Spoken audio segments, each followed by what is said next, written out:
My name's Keith Lehman. If I haven't met you yet, I'd say the chairman, founder of the Taylor Business Alliance. And I'm just so glad you guys are here tonight. And I just want to give you a little bit of a background of what the Taylor Business Alliance is and how we formed this over a year and a half ago. But I've been in business for myself for 15 years, and I moved my business to Taylor about 5 years ago. I've lived here in Taylor for 14 years and brought my office here to Taylor about 4 years ago. And I started noticing in business, especially I came from a small town. I don't know if you guys ever heard of Dundee, Michigan, down where Cabela's is at. And I was from a smaller town outside of that called Petersburg. And I was a football coach, basketball coach, and track coach there at the local high school. And when we did business with the local businesses. We all took care of each other. And we all just, was a big family. So when I moved here to Taylor, I noticed that Taylor had that same feel with businesses. Everybody took care of each other. Everybody was a family.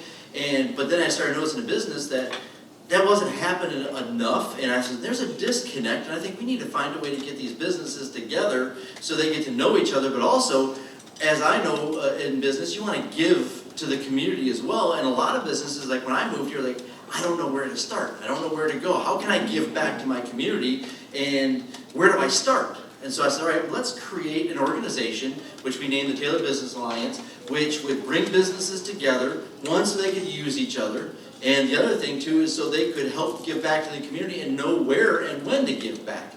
And so that's kind of how the Alliance got formed, and we started a year and a half ago, and it's been amazing. A lot of businesses have got to know each other. I've built some great relationships with a lot of businesses, and it's been just a fantastic journey. And to see these businesses step forward to help the community with all the things that we are involved in, especially because Taylor Rotary is a big factor behind this. I'm currently the president of the Taylor Rotary Club, and we are doing a lot of events, and I think all these businesses would say, hey, how can I be part of that event? And just a little quick plug, a great event that we're doing tomorrow night at Rotary Park on Telegraph. One of our charity events and giving back to the community is our Law Enforcement Appreciation Day, where we're having a softball game with the Taylor Police Department versus the Michigan State Police Department right here in Taylor as well. This is our second year of those two teams going against each other. No pressure on the city of Taylor. They have to defend they won last year, so they got to defend their trophy again this year. But we're doing that tomorrow at Rotary Park, and we're inviting all the law enforcement officers and their families to come and have food and fun, bring their kids, and just give them some appreciation for what they do for us. So those are things that the Alliance and the Rotary Club do to just give back to the community, and that's where I think, man, what a great place to do that with fellow business owners. So that's why you guys are here tonight, and that's why the Taylor Rotary Business Alliance was formed, is to bring that connection, but also we want the Alliance to give something back to businesses and you guys to get something out of it. And we've had speakers after speakers over the last year to help teach you what's going on in the city of Taylor, but now this year, or this event, we brought in a special guest speaker that when I went to my president in training for Rotary this past spring, I got to meet this individual. I got to hear him on stage speak, and I'm like, oh my God, he moved me, and he's just like, oh my, this is amazing. This guy is going to be perfect. He can speak to our Alliance, speak to our local businesses. But he was that day, he was speaking to me, and he is a fellow Rotarian too, and I'm like, this guy is amazing. He's funny. He brings in energy. He brings in great topics. Things just to help you be a better you, be a better leader, be a better person, help your business. And I'm like, this is just a perfect guy for this. So we asked him to come and speak to you all and bring some substance. And if you guys haven't paid attention to his bio, he is an international speaker. He has flown all over the world speaking to companies and speaking to organizations and helping them grow their businesses, helping them just grow their skills. And you guys are in for a super treat to get to listen to him speak today. And I am just excited as can be that he's here in Taylor, Michigan. A lot of you know him. He's a downriver guy. He knows this community very well. And again, when I got to hear him speak this last spring, it was powerful. And I was like, I cannot wait for all my friends in the Taylor Business Alliance and Taylor Rotary to listen to him speak tonight. So I don't want to steal any more of his thunder, but I want you guys to give a huge round of applause for a great speaker, international speaker, speaking to companies all over the world. Ladies and gentlemen, Mr. Michael Caruso.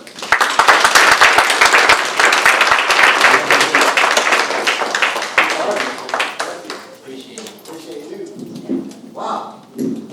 I'm on you to come with me to all my gigs.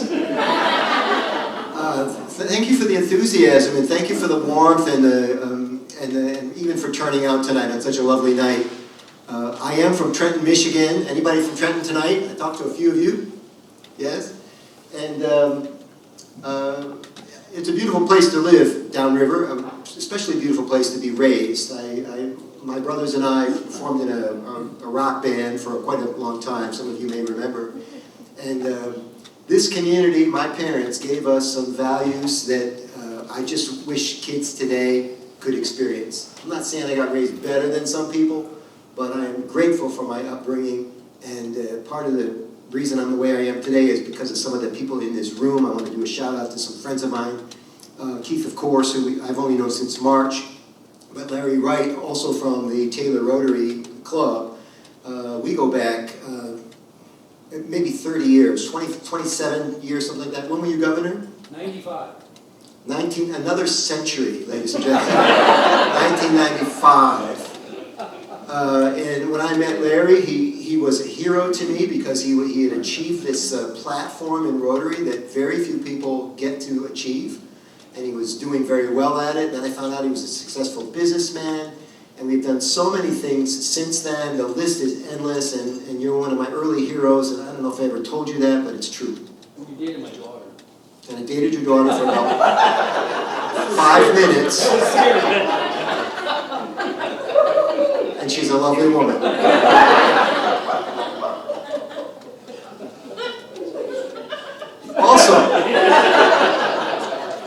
Also, you probably think I have nothing else to say after that. I have a lot to say. I'm just thinking of a graceful transition. Steve Alice is here, and I've known Steve forever, too, also from Rotary. Steve is a member of the Southgate Club, and I know some of you are thinking about joining this great organization, or you will be after tonight, because this is the type of thing Rotary is involved with all the time. I will tell you this, when I signed up to join Rotary, and I think Keith's organization is great, Larry, great people, but you may live closer to Southgate, or Southgate's club, the personality of that club may be a better fit for you. So please know that there are Rotary clubs everywhere, even in Canada. Where's my friend from Canada? We have Rotary in Canada now. It's exciting. We have all kinds of people in the room today. I want to find out who you are. It's the #1 rule in speaking is know your audience. Hello, how are you? Didn't get a chance to say hello to you before the program started. How many of you are in customer service of any type? Raise your hand if you're in customer service. Widely defined, I know. Okay, very good. How many in management? You have people reporting to you. Excellent, thank you very much. How many in sales? Anybody in persuasion? Some of you raising your hands more than once, I see. How many of you own your business? Hands up. Impressive, very good. All the tired people just raise their hands. You too? What is your business? No, you said retired, I'm sorry. Oh, retired. No, I said tired. I'm just kidding, sorry. Yeah, okay, very good. But the people that own their business, they're tired now and then they get retired. That's what happens. What do you do for work? I was a patient access director, revenue cycle director for healthcare. Okay, healthcare. And you're doing that now still? I'm retired. Oh, you are retired. You're so young. I did it right. Good for you. Even if you are retired, you're probably dealing with people on some level. Maybe you belong to your condo association. I know there's some church people here today. If you're dealing with people of any kind, our program today is about how to get people to do stuff. And I was talking with Renee on the way down. I drove down from Rochester, ladies and gentlemen. I won't say it's a long drive, but we had to stop for gas twice.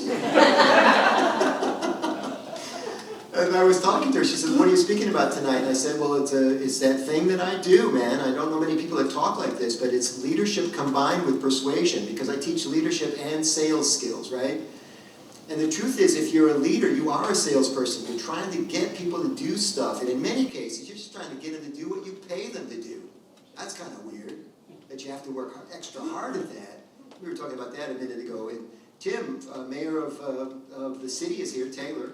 And he says one of the challenges at the city, and it's not the only organization that's struggling with this, is hiring people, keeping them hiring the right people, keeping them around, right? So some of this is just about reading people, just being a better gauge of what's really happening when you sit across from somebody and assessing who the person really is. Because we all wear masks, don't we? All of us. And sometimes we're not completely truthful about who we are.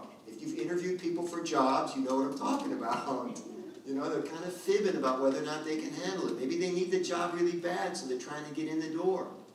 That doesn't suit anybody, because then they have to leave that much sooner, because you're going to find out that they're not a fit for the job. So all of these things and more.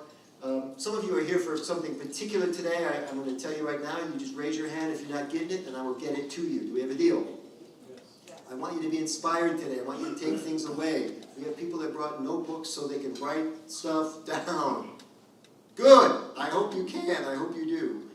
Let's get started. I want to talk about leadership and why leadership is so tricky. One of the reasons, of course, is that we have some bad leaders today. I don't need to name any names. You know who they are. And they're in every sector. They're in industry, they're in politics, they're in sports management. A guy just got fired for kissing an athlete in the soccer industry. And if you see the kiss, if you see the video, you're like, they must know each other. Not so much. But he gives her like this two-handed smacker, and she says it was unwelcome. Now, even if he thought it was okay to do, didn't he get one of the 1,000 memos that went out from his company about this kind of thing? So we have leaders that are tone deaf about the stuff, the rules that they're supposed to be setting. It's a fascinating time to be alive. So that's one problem. We have poor leadership. A second problem that we have is that there's a difference between being a coach and a boss. So I want you to write, if you're going to write something down, this is a good thing to write down. Easy question. Before I ask the question, I'm going to stage this now. So there are about, let's see, there are about 500,000 words in the English language, 500,000 words. Not including verb derivation, not including gerunds, ing words. So certain words, all words have meaning, right? And that's called the definition. The D is definition, but there's also a C, which is connotation. What does everybody think the word means? So think about this. The word boss, does it have a positive or negative connotation? Negative in a lot of cases. Boss is mean. Boss is punitive. Boss is going to do bad things to you. Boss can fire you. What about the word coach? Positive or negative connotation? Positive in almost every case. Keith said he was a football coach. Nobody ever thinks, now a football coach can be tough on his players, but he's an advocate. He wants the team to win. He's very clear about that. You know there are people that have bosses and they think the boss doesn't want them to win? How did this happen? The boss, the employee works at the company and they think that the boss doesn't want them to win, which alone just blows my mind. But this is the tangled web that we weave. Now here's the question. Some of you said you had people reporting to you. Would you rather be known as a coach or a boss? Coach, easy, right? If you went back tomorrow and asked your people at a little stand-up meeting, do you think of me more, don't explain the connotation thing, just ask them, do you think of me more as a coach or a boss? What would they say? And if they said boss, how could you move it? How could you move that slider to where they thought of you more as an advocate, somebody that was on their side, somebody that wanted you to win? Can we work it out? I'm going to show you some techniques to do that today. Even better than that, if you're not a boss or a coach in the official capacity at work, I'm going to show you how to get people to move closer to you and do things for you, incredible things for you. And they'll be motivated to do it. They'll thank you for letting them do it if you frame it right. It's all done through careful communication. And our problem today with communication, of course, is we're too fast at it, right? We don't even communicate in the right modality anymore. We're texting, and you know the problems with texting. No nuance, no humor, no tone, right? You ever try to get people to call you back anymore so you can hear their voice? It's getting harder. And so these are the kinds of things we're up against. I would say coach versus boss is the second problem. The first one is poor leadership. Second one is poor role models. The second one is the coach versus the boss confusion. The third piece is this idea about we get confused about what leaders are actually supposed to do. Because you think in your job description, well, you've got to police people, you've got to be punitive. We come to believe that we have to be that enforcer, we have to play that role. But I think of it a different way. I think the number one thing for leaders is to create other leaders. I mean, think about this. You might want to get promoted at the job you're at. You might want to move up. If you're tired, you might want to get retired. And the only way you can retire is if you get somebody to do what you're doing now.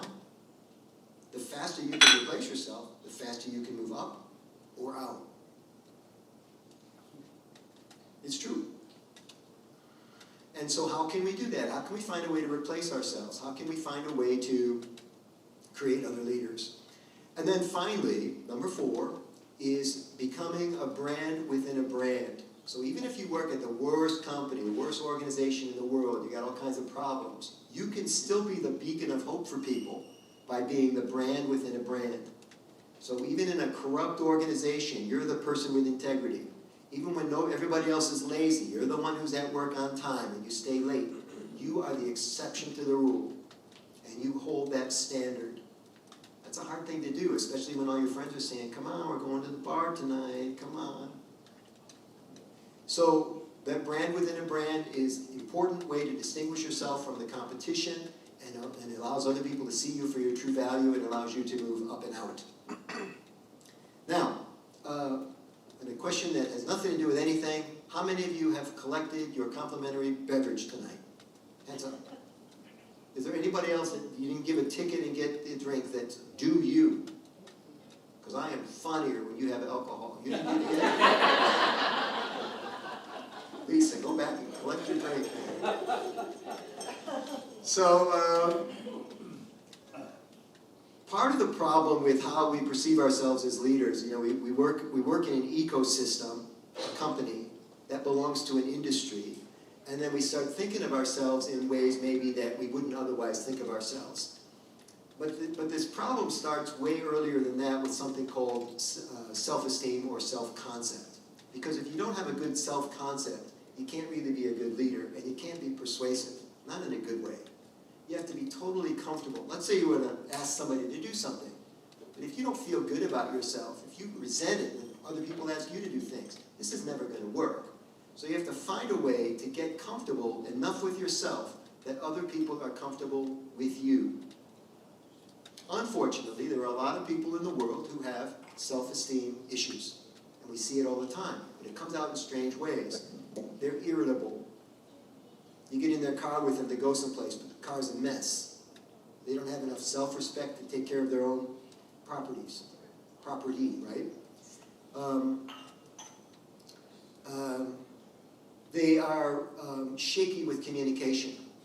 Like I think it's better to over-communicate than under-communicate. But not everybody feels this way. So you'll get this strange text from somebody, and that's the official communication. And then they wonder why there's all these misunderstandings, right? Careful communication means the communication's full of care. That's where over-communication comes from. And if you hear me repeat something tonight, it's because I want you to hear it. Maybe you didn't hear it the first time. I want you to hear it. If there's something I want you to write down, I'll actually tell you to write it down. I already did that once today. Did you catch it? So this is careful communication. I know we've got some people who are upwardly mobile in the speaker business. And one time I was always looking for tips when I was getting started in the music business and the speaking business. It's very similar. Entertainment, in front of the room, working without a net, all that stuff. And I sent this something to one of my heroes, speaking heroes, and he said, they're not catching my stuff. They're not engaged with me. And he said to me, are you asking them to write stuff down? And I said, I had a little pause because I'm talking to one of my mentors, right? And then and I had a good relationship with him. So I said, that's the stupidest thing I've ever heard. I said, if they want to write it down, they write it down. I don't have to tell them to write it down. He says, why don't you try it? The next day, because at the time I was in the speaking business, I was doing 5 seminars a week. That's how I got started traveling so much, Keith. I was doing 5 seminars a week, and each one was in a different city. It was a grueling schedule. Hey, Dee, how are you? Welcome, babe. And it was a grueling schedule. And the next day, I said to class, I said, I want you to write this down. And it was like that E.F. Hutton commercial where everybody grabs a pen and they go like this. Like they don't even know what I'm going to tell them, but they grab the pen. Why? Because I told them to write it down, you see? And now we're getting into that area of persuasion and cooperation. In the speaking business, we call this podium power. This is actually a lectern, not a podium. The podium sits on the table. But it's the same thing. The person at the podium has the power. And if you have that podium power when you walk into the room, if it's in your head, that self-esteem, self-concept piece, you'll be super powerful, man. Super powerful. We have some people here tonight from Bright Landscaping. Wave to everybody. Hi, Ola. And, you know, when they show up to do something on a property, anybody that comes out of the building is their boss. They already have bosses for the company, but anybody that comes out... Coaches, yeah, they have coaches at the company, thank you. But you know, they're working and they go, oh, you know, here comes somebody to tell us we're doing something wrong, or here comes... They never come out with a compliment, right? And so somebody has to communicate with these folks and say, you know what, we're competent, we know what we're doing, we're safe, you know, we communicate well, all of these things. And then everybody starts to understand that they're in good hands. But you have to be able to catch yourself and fix it in the moment. That's where the self-concept thing comes in. When I was in the band, I'm flashing back because in a couple of the old News Herald, remember, is the News Herald paper still out? Yeah. I used to work at a sister company for the News Herald, one of Heinz Prechter's old companies, if anybody remembers Mr. Prechter. And we used to lay out the newspaper. And in those days, we were getting started in travel, but no airplanes. We were in a van, driving around, you know, to gig. My brothers and me, 4 brothers in a band. We were cleverly named the Caruso Brothers.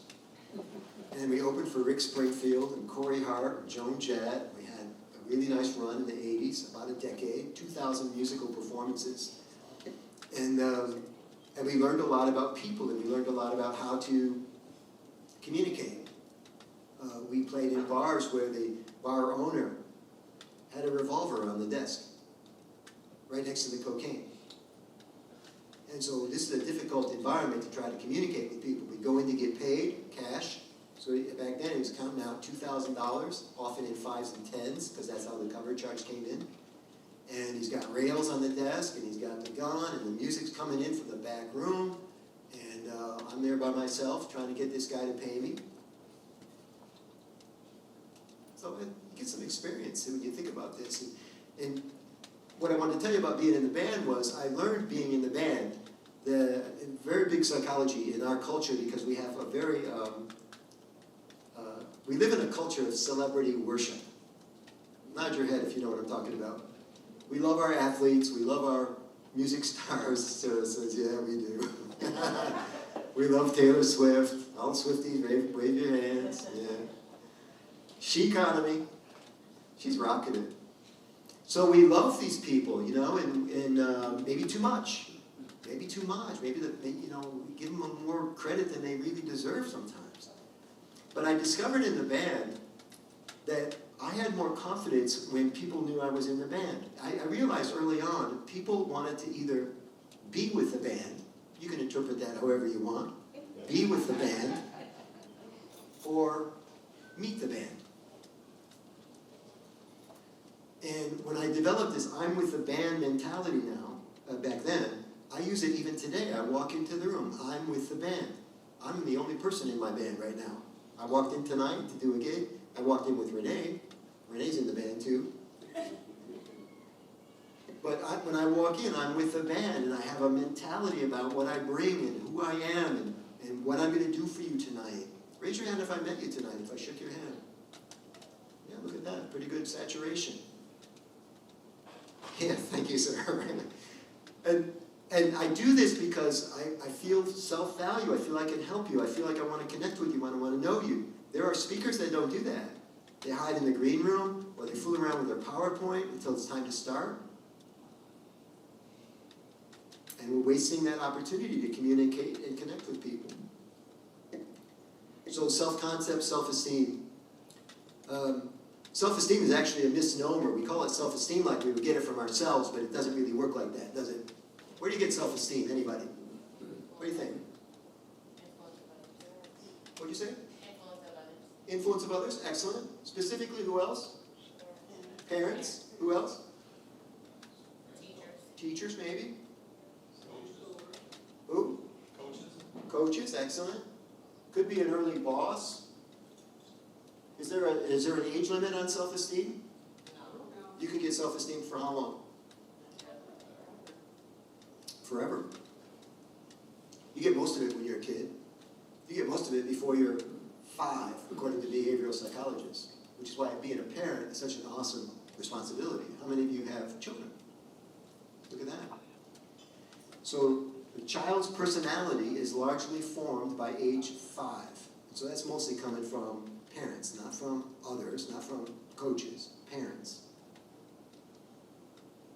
And then it's supplemented and reinforced with teachers, starting in school, and then coaches if they get involved with sports, and then friends if they have good friends. If they have bad friends, what happens? Self-esteem goes the other direction, right? And all of us went through this. Hundreds and hundreds of iterations, hanging around with the right people, hanging around with the wrong people. A wise man, Jim Rohn, R-O-H-N, he's gone now, but he said, we are the sum total of the 5 people we hang around with most. You know what I was going to say before I finished it. We are the sum total of the 5 people we hang around with most. Think about that for a second. This means if you hang around with people who are affluent, you are more likely to be, say it with me, affluent. Let's say it the other way. Feel how wrong that is. You hang around with 5 people who are extremely affluent, you are more likely to be poor. I can't even say it. Do it other ways. You hang around with 5 people who care for themselves physically. They look after their own health. 5 people. You are more likely to become healthy. Healthy. Do the converse, the opposite. You hang around with 5 people who don't care for themselves. They don't take care of themselves. You are more likely to become unhealthy. Make sense? Now, I don't know what your combo is, because we don't choose friends based on whether or not they take care of themselves. Sometimes we just like people. Sometimes we like to help people. So of the 5, maybe we're helpers. 4 of them need help. But you see what we just did with the company that we keep. And this is where self-concept comes from. When I was a kid, and some of you, did you meet my dad ever, Mickey? I don't think so. When I was 6 years old, my father gave me the best lesson in self-esteem I ever heard, and I want to share that short story with you right now. It was a Sunday morning, and I knew that because it was church day, right? We're Catholic, raised Catholic, Caruso. And my dad, after church, he calls me over. Everybody else in the house is gone or doing something, and my dad calls me over, and he says, he called me Mike. He says, Mike, he says, I'm going to ask you a question. I'm 6, and even if I was standing, my dad's sitting on the couch, I'm still looking up at him, right? And I said, yes, Daddy. And he says, Mike, who is the most important person in the whole world? And I'm 6. And I want to please my father. And I looked up at him and I said, you are, Daddy. And he smiled and he said, interesting answer. He says, why don't you think about that, son? I'm going to ask you again in just a minute. Something happens, a minute goes by. Mike, come on over. I'm going to ask you the same question again. Who is the most important person in the whole world? Now, I knew I missed it the first time, but I think I have it the second time. I answered quickly. I said, it's Mommy. But he shook his head no again. And he said, son, I'm going to ask you a third time. And I want you to think very carefully. Who is the most important person in the whole world? And I looked up at my father, probably stood up a little bit straighter, and I said, I am, Daddy. And he gave me that big Italian smile, and he said, that's right, son. And that's the most important lesson in self-esteem I ever learned. And I learned it at 6. He reminded me of the story later, which is why I remember it so well. And the truth is, he probably gave the same lesson to my other 3 brothers. Now, I also learned I'm not better than anybody else. I'm the most important person, but I'm not better than anybody else. You understand how that can coexist, right? And you see how that could tie into self-concept, right? And then if you had that, truly had it, you could learn to teach it to others, couldn't you? Of course. And so that's the self-esteem, self-concept issue in a nutshell. When you have this feeling about yourself, you're able to impart it to others in kind ways. Compliments have become a lost art in our society partly because we don't communicate like we used to, or we're not careful with our communication. Partly because compliments can get you in trouble. I mean, we read about that in the paper every day. So we have all these like firewalls, and we have vapor barriers between us, so that we don't actually share personal stuff like that. And yet, if you can find a way to say remarkable things to people, things that they don't normally hear from other people, it'll improve your relationships with everybody. What kind of stuff are we talking about? Can y'all think of an example with me? It's not hard. What kind of thing could you say to somebody that would be unusual enough that they would say, wow, thank you for noticing. That's so nice of you to say so. And it would really stick with them. Are there generic examples of this? What do you think? Have you lost weight? Have you lost weight? Interesting. I think anytime you tell somebody they look great, it's good. The have you lost weight reminds me of how long have you been pregnant? or are you expecting? And that can go wrong fast, right? Weight is an interesting one too because it's such a personal thing. But what about stuff that cannot be misinterpreted, like, you look so well rested? We talked about being tired earlier. Well, people like to know they look healthy, and even if they're not healthy on the inside, they sign for the compliment. But you look great is not a special kind of a thing to say. We hear that a lot. I'm talking about something that's even more special than that. Like this. Working with somebody, and I say to them, hey, I want to share something with you. Yeah, what's that? Well, I've worked with you now for 3 years, and I don't think you've ever been late for anything. You are on time all the time.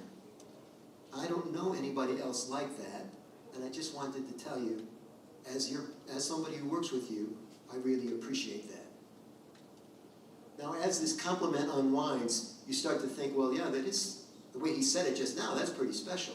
You don't hear that a lot. That's an easy one, but it has to be somebody that's never late, of course. Can you think of another one? Can you think of an example at work or in your family? Yeah.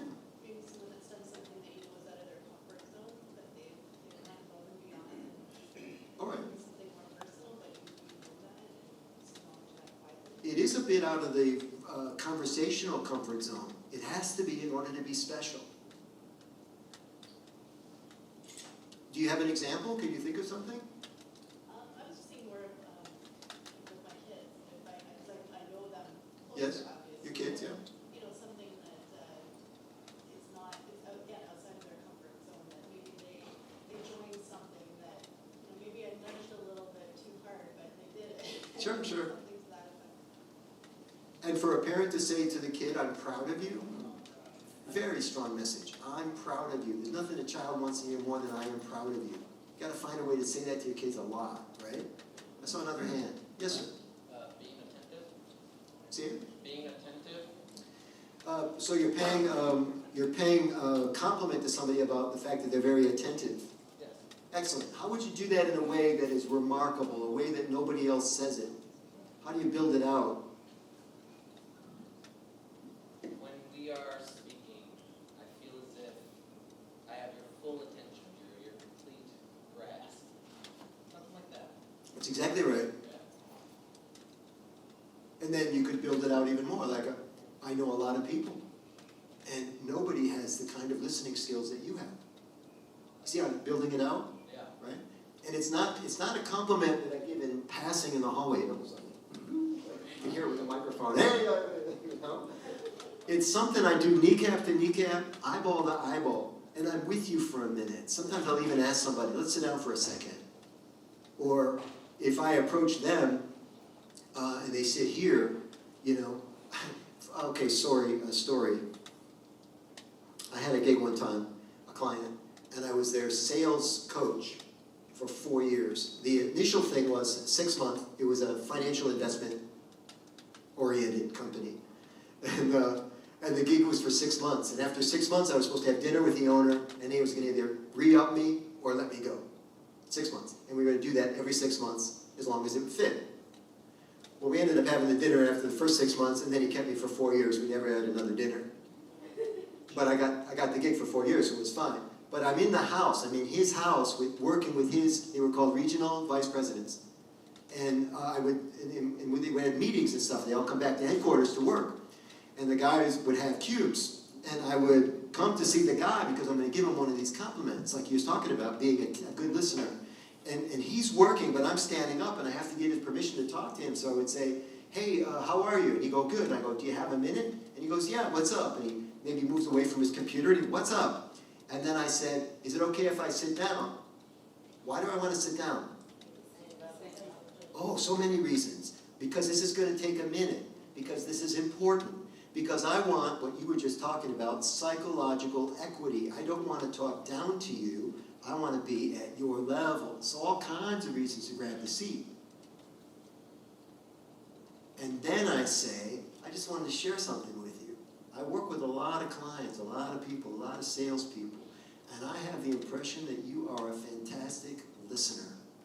I can tell you're applying yourself. I can tell you're trying to work through this stuff. I can tell you're going to be super successful with these strategies.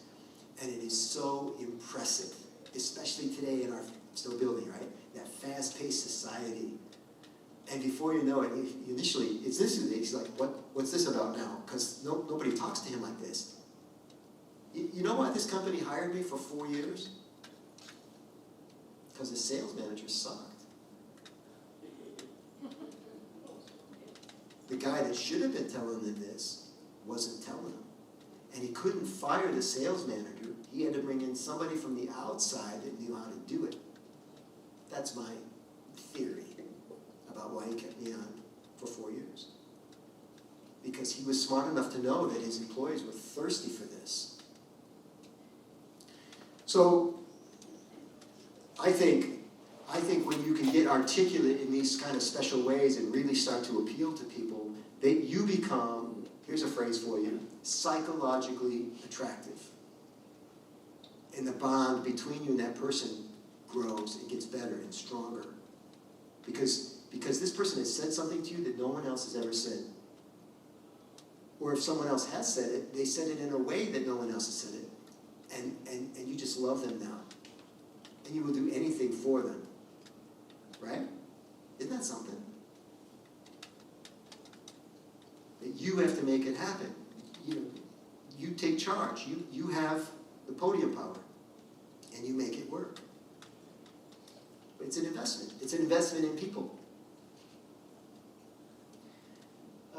I have some freebies for you tonight, and this has been up for a while. I don't usually show this until later in the program, but for those of you that like this kind of thing, and I did talk to some coaches and speakers in the room tonight, if you'd like to do speaking in front of the room and you want tips on how to be a better speaker or presenter, you know how to do this with your phone. You can do the QR code. Raise your hand if you know what I'm talking about. Yeah, everybody knows. We learned that during COVID, right? If one good thing happened in COVID, it was we learned how to use QR codes. And you snap this. You can also just write it down in your notes. Go to the Present Like a Pro group on Facebook, and you'll learn these techniques for being a better speaker or presenter. I want to talk to you about the 4 different types of people. And to do it, we're going to make a drawing. And now, I don't think my friends from Wrights have paper, but there are pens around the room. We can get you a pen. Raise your hand if you don't have a pen. If you do not have a pen, we'll get you one. And do we have any extra pens in the back, maybe? See what you can find. Thank you so much. And if you don't have a pen, you can just look on with somebody, but you're going to need to look at this because of the model that I'm about to share with you. I want you to draw a horizontal line like this, a horizontal line in your notes, and then draw another line like this, vertical. So you're making 4 quadrants like this. Easy, 4 quadrants.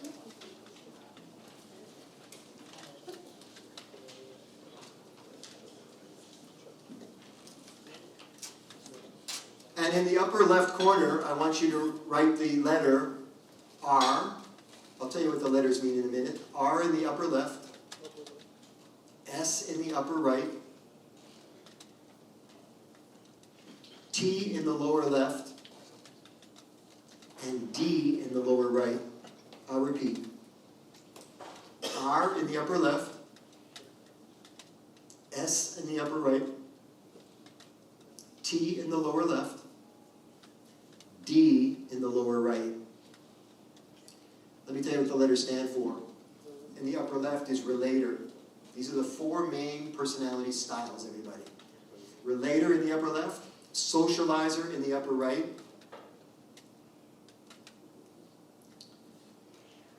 thinker in the lower left, thinker in the lower left, T, and the lower right is director for D. Anybody missing anything? Sorry? Yeah, upper left, relator.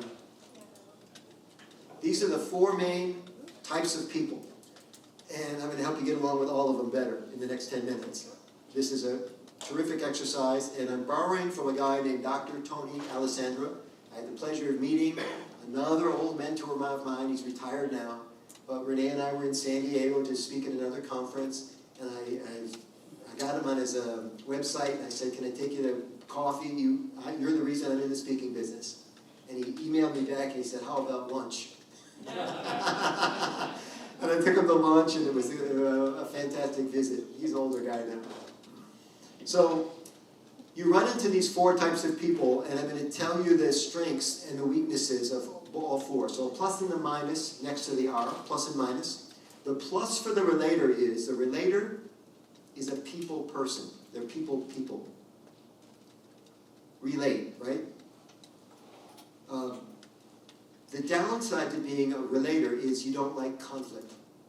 That's the minus. Let's move over to the upper right. Socializers. Love life, love to have fun. What's the downside for socializers? They can be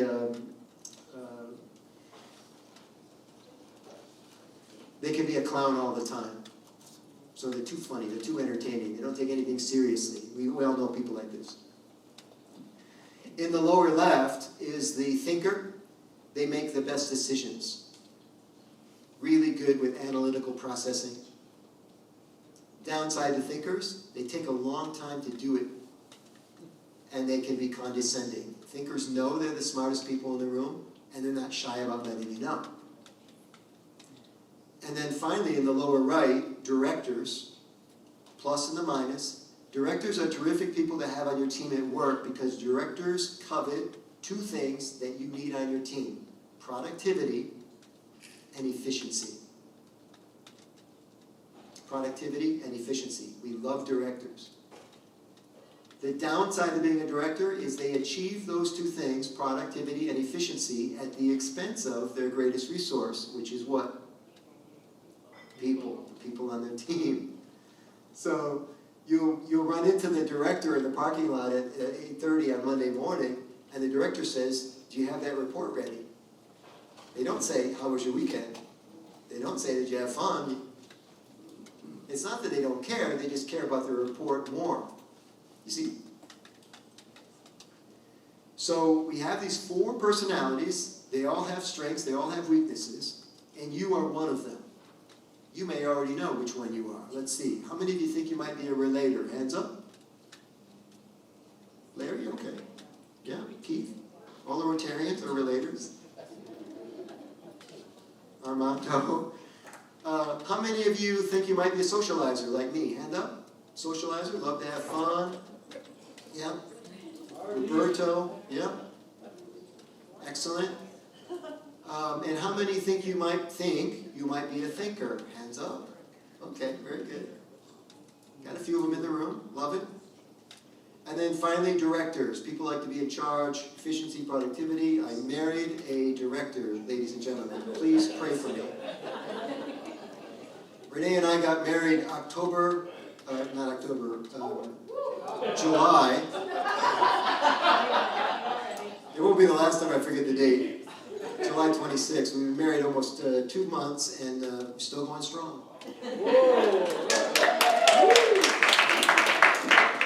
You or her? Yeah.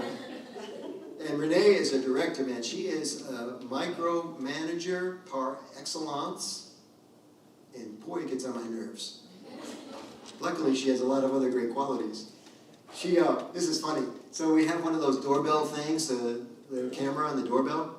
And so she's at work, and she texted me last week that there's a package on the porch. Now, my office is right above the front porch, so I hear the UPS guy, truck come up, I hear him shut off the engine, I hear him walk up to the porch, he guns the thing, beep, beep, you know, and then he gets back in the car and he blows the horn, because that's what UPS guys do before they take off, right? I'm well aware that the UPS guy just visited, but Renee texts me just to be sure.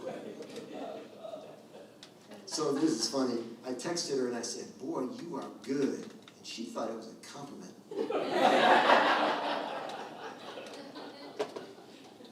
Because if it's a plus for them, for that personality style, they think that's their badge of honor. That's what they're good at. Now, you are especially good with one of these personality styles. Which one is the one you get along with the best? Don't overthink it. Which one? You circled yours, right? Circle which one you are. Which one do you get along with the best? The same one. Because they're like you. Make sense? Yeah, I have a question. Yeah. Can you be a different person at home than you are at work? Yeah, of course. These are people with multiple personalities. Can you be all four? No, I'm just kidding. Especially if you're a mom. Because you could be a relator mom at home, and you could be a director mom at work, right? And by the way, it can shift over time. When I was young, and I thought I knew everything, I was a director.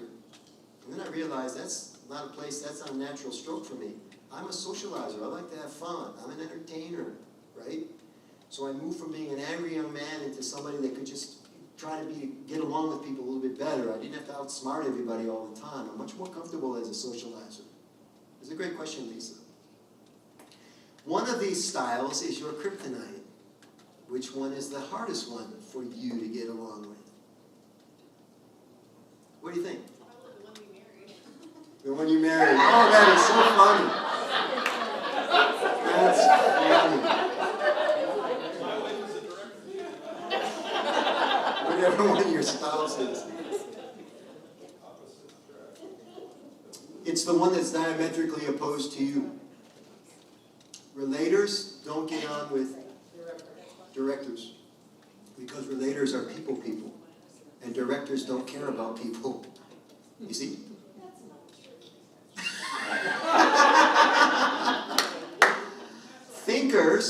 Thinking is a solitary activity. You don't need anybody else to do your best thinking. But socializers don't like to do anything alone. So if you're a thinker managing a socializer, good luck, man. But I'm going to show you some shortcuts for this. Heuristics. Here we go. You're going to go into a 1-hour meeting with a relator. 1-hour meeting with a relator. What do you talk about for the first 20 minutes if you're smart? Them. And specifically, their family, their friends, their pets. And how do you know about their pets every time? The pictures. If you're in a cube, nothing but photos of the dachshund. If you're in the office, they're on the credenza. If you're in the home, they're on the wall in the living room, or the dog is sitting on your feet.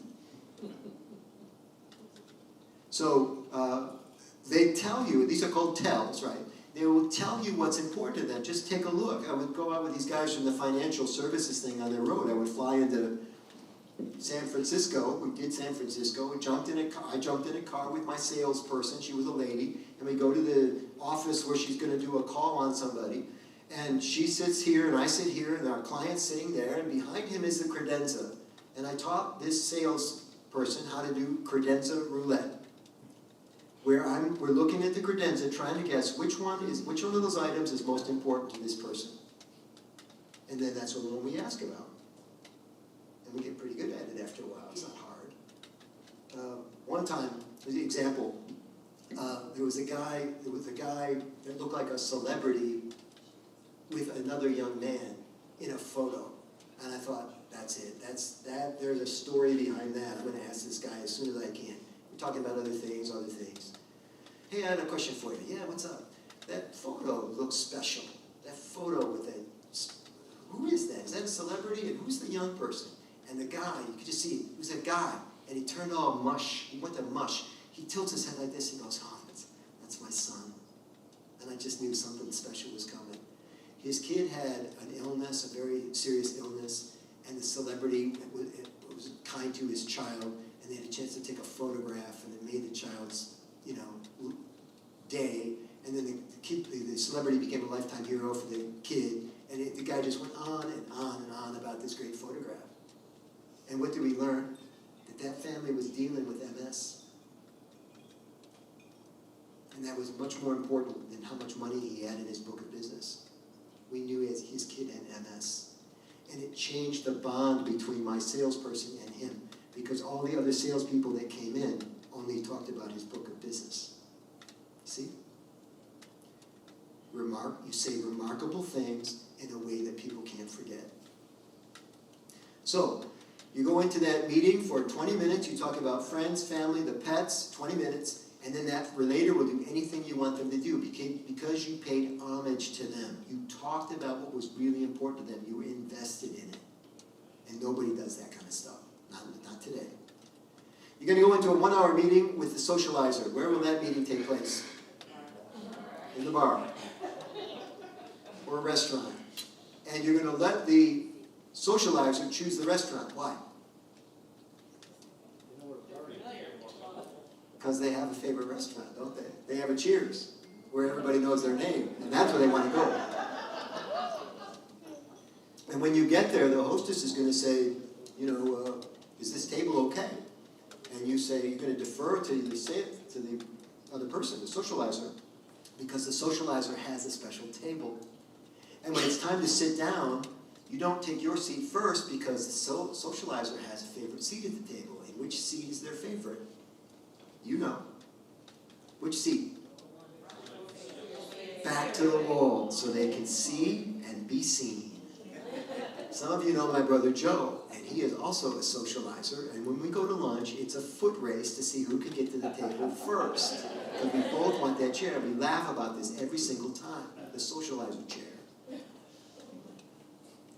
You're going to go to a 1-hour meeting with a thinker. What should you take with you? Patience. That's funny. You take data. And not just trivia, not stuff they don't respect. Data. Because they love information. But listen to this. Listen to me carefully. You're never going to outsmart the thinker. They are smarter than you. Give it up. Pay homage to their intelligence. You're a lot smarter than me on this topic. I love talking with you. I learn something every time I talk to you. And it's going to be hard to say sometimes because, thinkers can be condescending. But you can do it. It's just a game. Life is just a game. You're going to go into a 1-hour meeting. No, you're not. Not with the director. How long is that meeting going to be? 6 minutes. 6 minutes. Why? Because that's all the director needs to get the situation handled. Efficiency and productivity. Where's that meeting going to take place? Wherever the director wants. In the parking lot, in the restroom, in the elevator. Doesn't matter. In the rain, the director just start talking. You're like, it's raining. I know. Isn't it great? We're getting stuff done.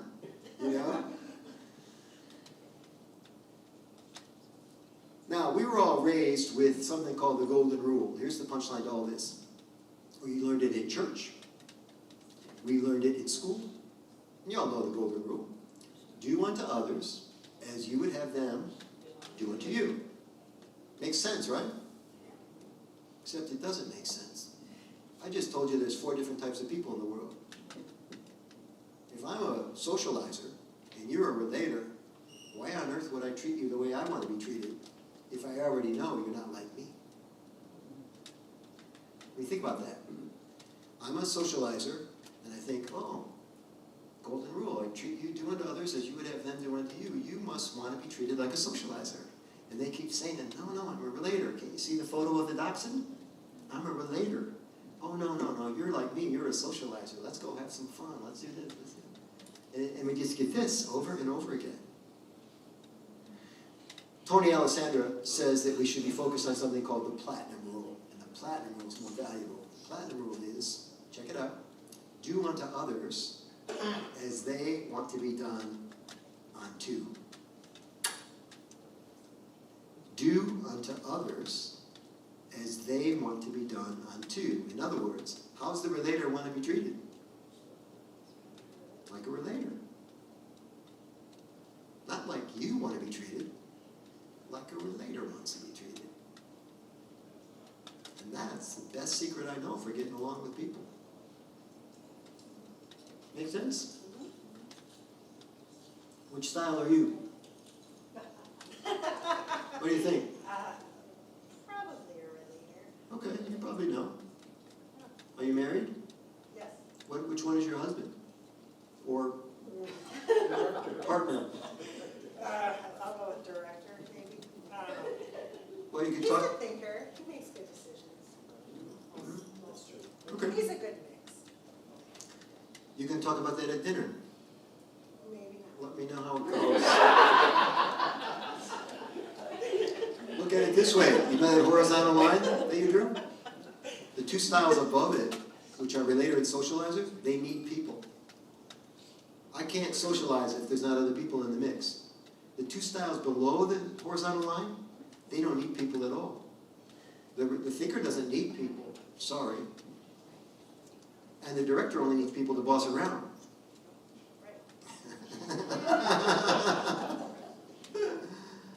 Is this interesting? If you think about this enough, you start assessing people as soon as they walk in. Is that a relator, thinker, socializer? How can I save some time here? How can I honor them? It's fun. It's fun.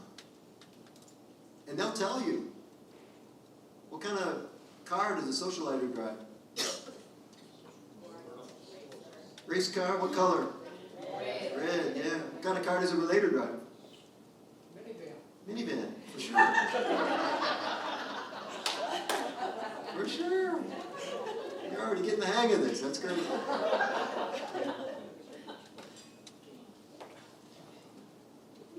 I want to do a couple of bits for you now. I work like a comedian in bits, so these are how I'm going to teach you how to speak up, because this is part of the thing now. Even if you know exactly what to say, you might be loath to speak up. You might be shy as a person.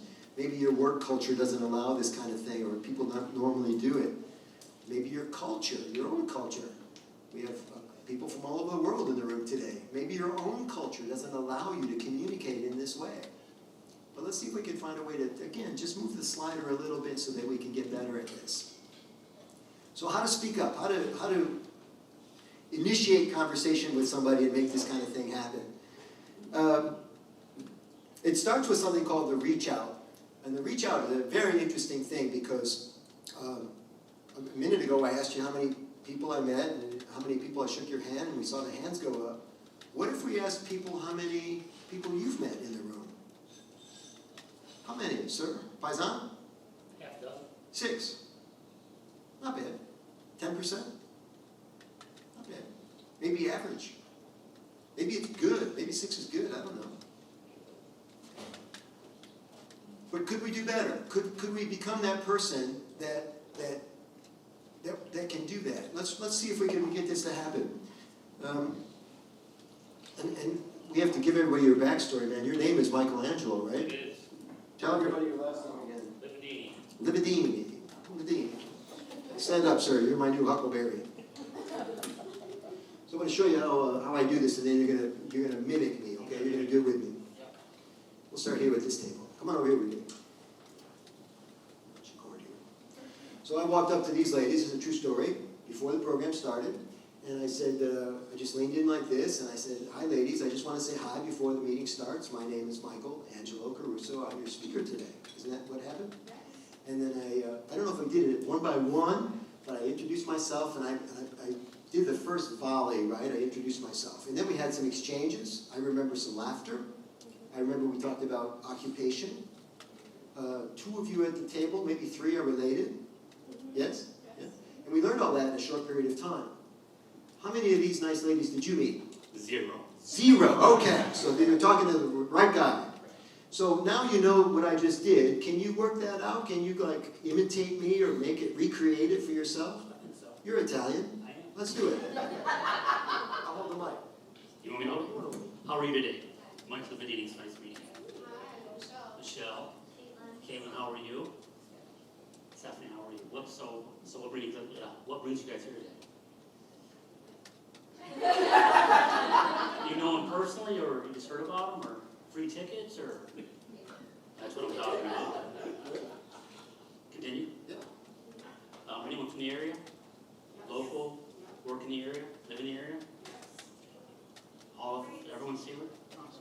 Awesome. Close neighboring city? I work in Taylor and I live in Southgate. Love it. Grew up in the area. Absolutely love it. Okay. Hey, 1 second. You're doing great, by the way.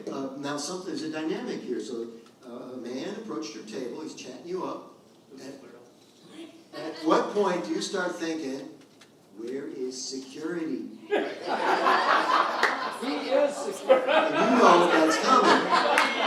And you don't want to make them uncomfortable.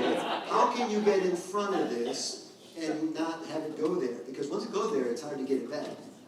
I also want to introduce myself as the Deputy Chief of Taylor Police Department. So I am here to serve you. That's the best punchline ever.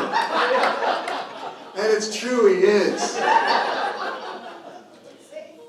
Congratulations, nice job on the roll. You see, it's kind of easy to do the first thing, and we got some single people in the room. They're doing this in the clubs, and the bars, and the restaurants, right? But what happens is you get the initial thing, and you're like, oh my God, I'm out of gas. I got nothing else for these people. So you have to do it with purpose. Like, why are you doing it? So my punchline was, I'm your speaker today, and I got to meet you before I get started because I can't do it afterward because I'll be working. Ha ha ha, right? Your thing could be what? Because you never actually got there. You never said why you're being so friendly. Because I enjoy talking to people. Okay, I'm a people person. You could actually use the same line. I want to say hi now because once the program starts, I can't talk. I always like to meet people. Would you buy that from him? Yeah, I think so. Very good. How about a round of applause for my buddy?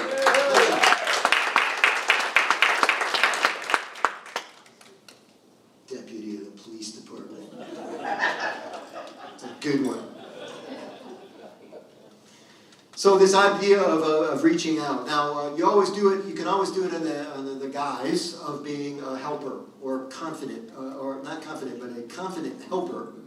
And so you're saying, I belong to the club, or I golf here all the time. Do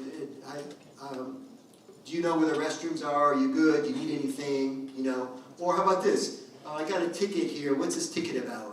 So you're trading some information. There's all kinds of ways that you can fill that time if you really want to chat somebody up. But you always want to do it and have them feel safe. Okay. When you are connecting with people, one of the challenges with chatting with somebody, let's say if they weren't seated, is how do you get away from people? How do you move away? Has anybody ever struggled with this once you're talking with them? Would you like a tip for this? Okay, it's super easy. So you're talking with somebody, it's time to go. Because it turns out they're boring. Or maybe you don't like them, or it just isn't working, or maybe you've been here 5 minutes longer than you wanted to be, and it's time to move on. Mayor, have you ever run into this situation? Possibly. That's the best answer ever, possibly. I don't want to offend any of my constituents who may be among us. Possibly. Not in my city, but in other cities. So I've done all kinds of things, but I tell you I have, and Renee will tell you this, I have like this internal clock that when I'm done, I'm done. but I don't want you to know I'm done. It has to be graceful and gracious, right? So I have all kinds of little escape lines, and she laughs when I say them because she knows my game, and it's a game. And so I'm talking, and I'll say something like, I need to use, easy one, I need to use the facility. Now, you never say bathroom, or I gotta go, you know what? You don't get too graphic about it. Would you excuse me? You don't even have to say facility. Would you excuse me a minute? What do they say every time? Sure, every time. They don't say, what do you need to go for? One or two. They don't ask. They don't care. In fact, some of them are glad to be done with you. It's time, right? So they're not good at extricating themselves from the conversation either. So it's just fascinating. You'd be better at this than everybody else. So that's the first thing is, I gotta go. You know, will you excuse me? Yes or no? Of course, it's always yes. Second technique. So I got the cocktail in my hand. This one's funny. I got a drink in my hand, and I'll say to them, would you excuse me? I'm gonna go get another drink. And nobody ever says, well, you have one. Ever. Ever. They don't even look at the glass. They go, okay. And I'm out. I'm gone. It works great. Sometimes I'll say to them, would you like something from the bar? What do you think they say every single time? No, I'm good. Right? But it's graceful and it's gracious. Right? So I have this like little library in my head, or a hard drive, and it spins, and the line comes out, and it's all good. It works great. My favorite one of all, I just use it with people that have a sense of humor. I'll say, would you excuse me? I see someone over there that looks more interesting than you. And then they laugh, and they say, I'll catch up with you later, and we're good. So there's all kinds of ways to get away and get to the other thing. But you have to know, if you're going to interrupt somebody, and that's another thing, to get into the conversation, you have to interrupt, because they're already talking to somebody else most of the time. How do you interrupt and make it work? Anybody? What do you think? That's it. Yeah, excuse me. Looks like you guys are having fun. Again, my favorite line, I want to say hi before the program starts, or I've never been to this event before, I've never been to this venue before, I'm here to meet new people. Any of these lines work, but you have to say excuse me and move into the fold. And people are just loath to do this now. They don't have the I'm with the band thing. Any questions? You're all experts at this now, right? We'll see. I'll see you at the next event. Okay, we're going to finish up this segment. How can you do this online? How can you do this thing we're talking about online? Because a lot of this communication these days is on social or in text. How do you capture somebody's imagination in text? Or voicemail? Anybody have issues with voicemail? No, because you don't use the phone anymore, do you? How can you get somebody to take your phone call? You want to talk about any of this stuff? Yeah, phone call. Phone call? Lisa, talk to me. If you're cold calling or you don't really know the person, you're just leaving some random voicemail. Not random, if you want to talk to them. Right, but I mean, do you offer your services and ask them to call you back, or? Is it a sales call? Yeah. Okay. Legitimate call, sales call. I have something that's worth something. I want you to know about it. Right. You gotta call me back. So the first thing you want to do, if you're making a sales call, is to not act like a salesperson. Because in our society, we don't like salespeople. Somehow it became a bad thing to be a salesperson. I don't know when this happened, but it turned. And so if you act like a salesperson, you're going to get treated like a salesperson, and that's no good. So you have to act like something else, but you don't want to be duplicitous. It's got to be legit. I often leave a compliment. I'll say something like, I'm hearing good things about you. Maybe I can read an article about them in the paper or online someplace. I hear great things about your company. Sometimes that's an easier one. I see you on LinkedIn, and we have a lot in common. I thought I would call and see if we could have a quick conversation. Now, it's direct, and it's a little out there. It's a little weird, but it's better than, we sell such and such, and we're in a sale, and you should call us back, right? Right, because that seems, you need to catch them on a day where they're desperate and they're like, oh, just happened to call at a moment I needed you, otherwise it's That's right. just timing. That's right. And sometimes it's a holiday. Sometimes you can call to ask a question and then kind of work backwards into the fact that you're actually a vendor and you might have something for them. That's an interesting approach too. You're not actually, you want to sell them something, but you call as somebody who's interested in what they do, and they call you back to help you, but you better not be fibbing about your real interest, and it's got to be a smooth transition. But there are lots of ways to do this. Cold calling is harder than ever now because of all those barriers. So sometimes I'll get a leg in, or get my hand in the elevator through LinkedIn, and that will also be a compliment. I hear great things about you. I never have the ask up front. It's always second or third. If they don't respond to the LinkedIn or they don't see it, then I've lost out. I have to try another way. I promise you, if I need somebody's attention, I can get it. I bet you can too. It may not be that phone call, but we can figure it out. We can make it happen.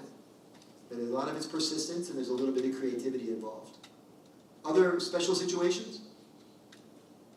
Anything come to mind? I'm here to please. Roberto, you doing okay? Another one of my old friends. Okay, so let's talk now about speaking out. This is that idea of you finding the podium for that podium power in a way that maybe you join a Rotary, a great organization like Rotary. Maybe you get involved with the city somehow. Maybe you run for city council or mayor like Tim did. But you find a way to get to a microphone where you could have a little bit more influence with people, because when you have the microphone, everybody wants to talk to you. Back to Lisa again. Lisa says, I know that you're a member of the such and I know that you're in this industry. I was wondering if you belong to the such and such organization, association.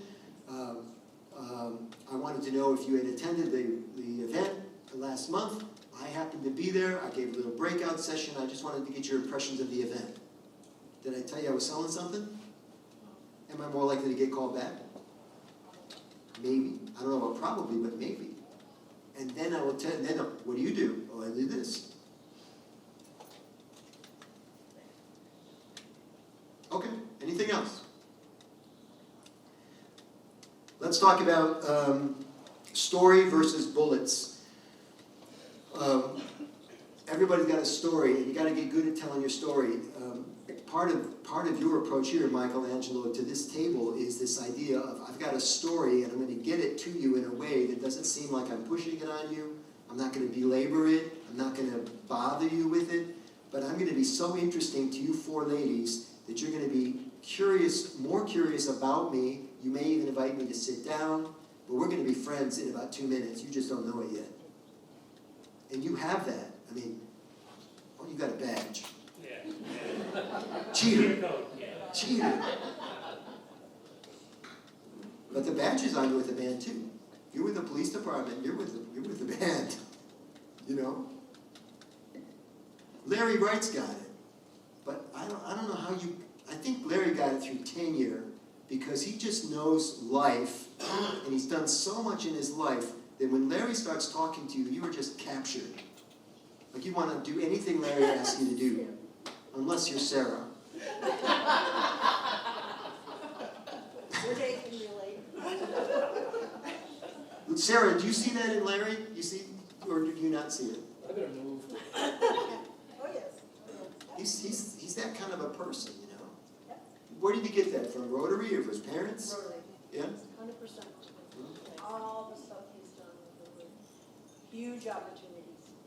When you're with Rotary, you're with the band.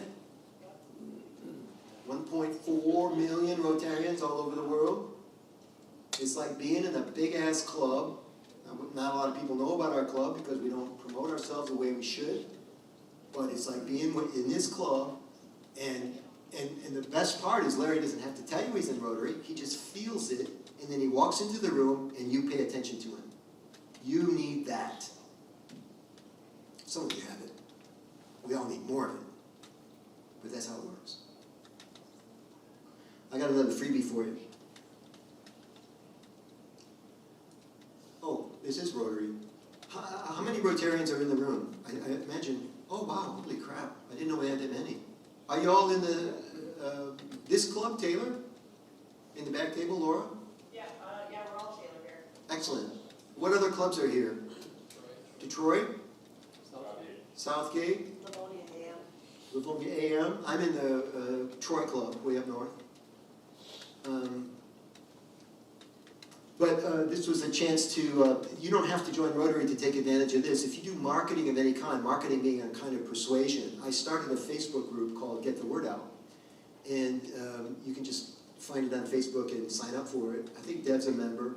And these are marketing strategies, like psychology tricks to get people to click on your stuff, register for your events. We used a lot of those tricks to get people to sign up for this event. And Laura Fennell in the back was my, we actually marketed this event twice because the power went out the first time. You all know this, right? And so we had to reboot and set the whole thing up again and do it all again. So Laura's worked her butt off for this event. But we used a lot of these strategies to put 60 people in the room tonight. So if you're interested, there they are. You can go collect them. And I know we're going to wrap up soon.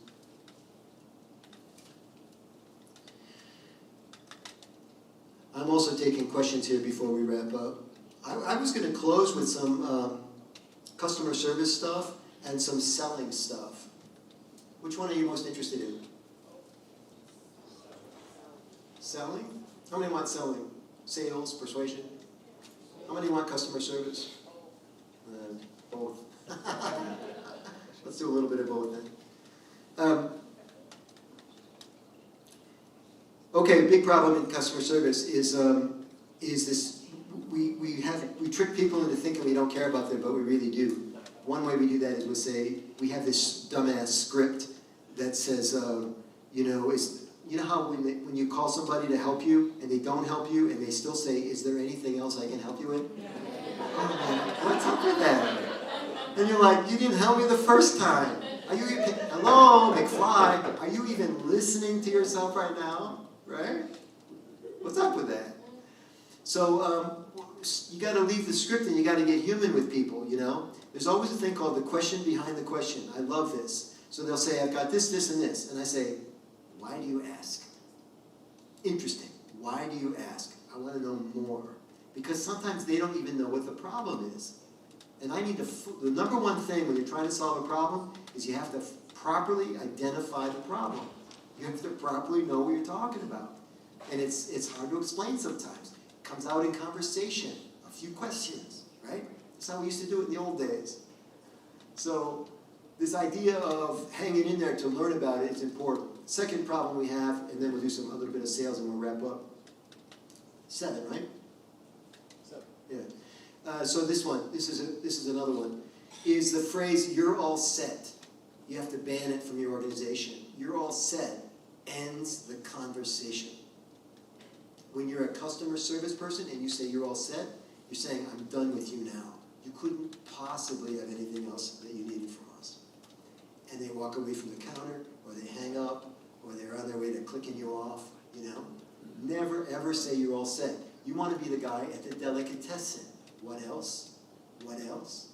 What else? Right? But we can't wait to get people off the phone. And some customer service, some help desk, they have a timer and you're rated on how fast you can take care of the problem and get people off the call. You're punished for learning more about the problem or developing rapport. It's terrible. I have a question. Then how do you get management to change that thought process? Because in our industry, same thing. Yeah. We're trying to build a customer rapport and everything with our frontline customer service, but management, you're on the phone too long. You need to take more calls. You need to do this. I know. Look at your notes. And they don't even get to learn and they don't get to know their customer and build that trust. When you become management, you change it. I am management. That's part of your culture. I know. Culture, exactly. And that's what I'm trying to change. Keep talking about it. Keep writing about it. Be the person that does the talk about it at your associations. Be the outlier. Be the person that holds the standard on what should be happening.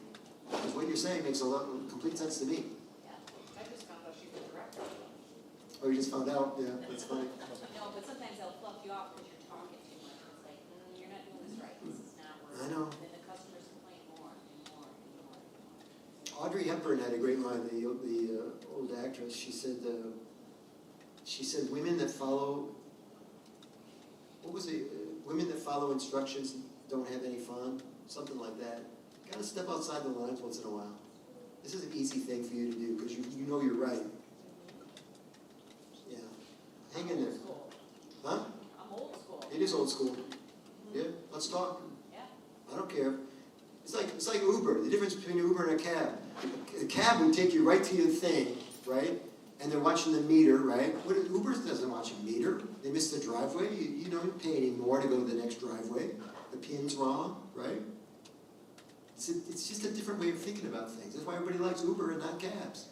Uber, you tell the Uber driver, hey, we want to make a stop on the way. Can you imagine a cab doing that? Can you imagine getting a cab? Let's wrap up with some closing techniques, and I'm happy to answer any questions, and then we'll stay after and have a little afterglow if you want.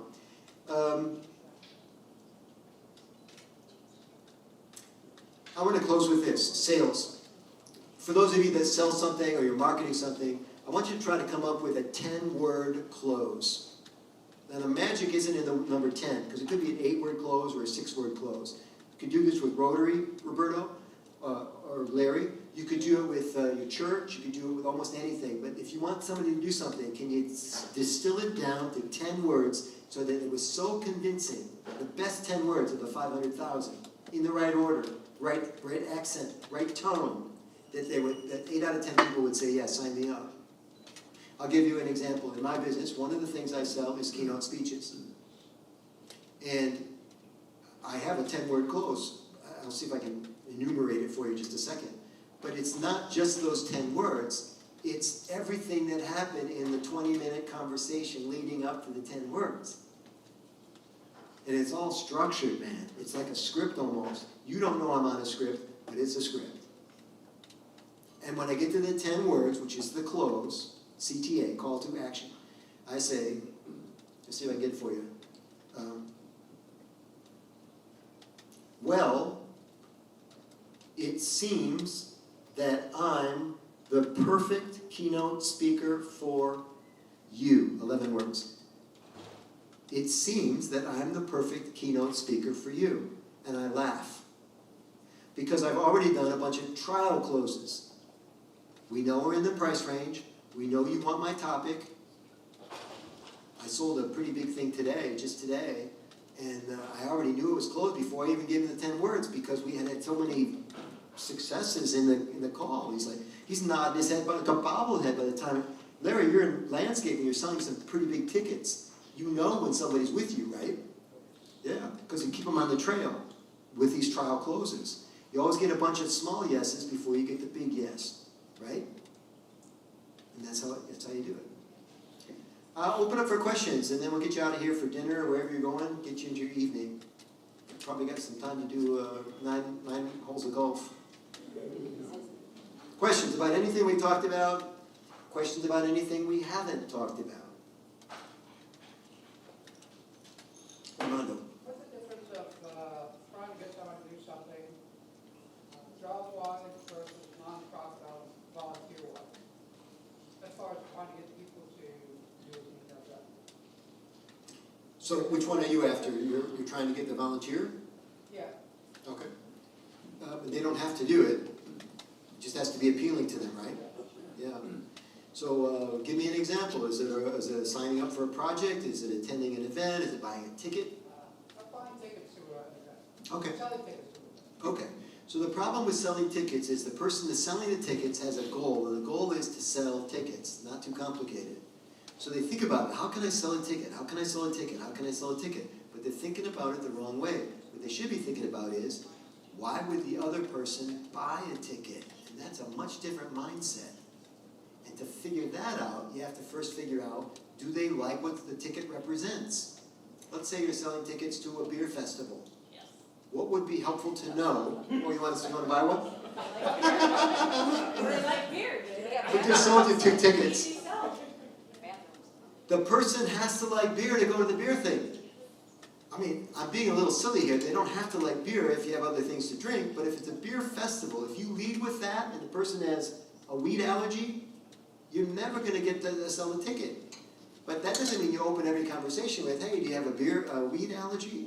You know, you don't start with that. But you might say, what do you do? Nice to meet you. What do you do for fun? Oh, well, golf, I crochet, this, oh good. You seem like a people person. Are you a people person? You go, yeah, okay, it's a soft yes, a trial close.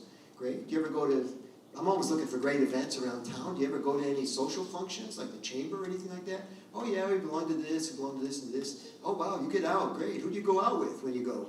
Oh, I go with my husband. Our kids are age now, so they can drink. They are sometimes fun to go out with, so that's how we roll.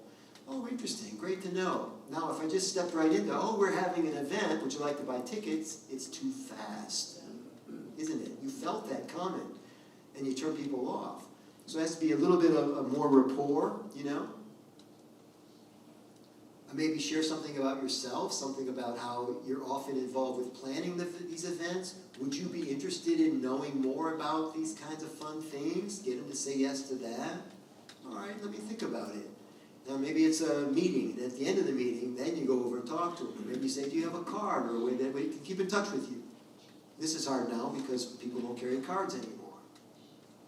Do they? How many of you have a business card with you right now? Okay, good. It's maybe going away. So I think rapport, and there's a technique called sell slower, and I love it. I have all these tickets in my pocket to sell you, but I'm not going to tell you right away. I'm going to talk to you about a whole bunch of other stuff first. And sometimes I won't pitch the ticket at all if you have a weed allergy. See? We can talk more about that, Armando. I'm a fan of you. Larry. It's not so much a question, but when you're selling to, for a nonprofit, for an event, it's always nice to know where is the money going. Yes. When you say, yeah, we're having a fundraiser for XYZ. Yeah. I want to know where your money's going. I love It's this. easier to grab that person. Yeah. If you almost lead with that. We had a guy, you probably know the guy actually, I don't remember his name, but it's a legendary story about a guy who recruited people to Rotary with this three-word close.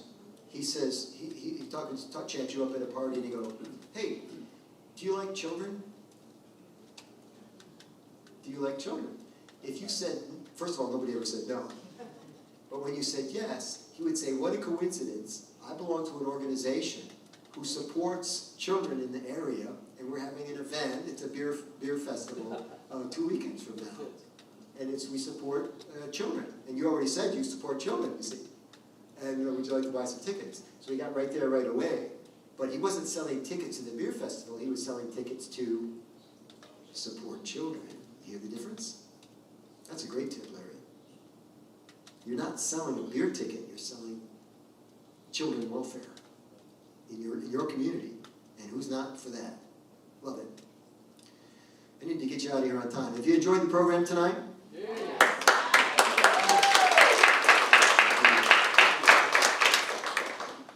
Please, sit down, everyone. When does the Taylor Rotary Club meet? Would you remind everybody, Keith? Thursdays at noon. Thursdays at noon, right here? Yep. And you have a speaker still every week or not? Every other week. Every other week? Always something fun going on? Oh, yeah. You got a lot of events even this week going on. Right. Great. We have Super September. Super September. Yes, it's Taylor Rotary Super September. What month is it? It's September. September. And it's super. It's super. It's been such a pleasure being with you tonight. We're going to stay after probably and have a cocktail, maybe even something to eat. Thank you so much for coming. Thanks for all you do in the community. And thanks for being a better person. I hope our content has helped you this evening. Keith?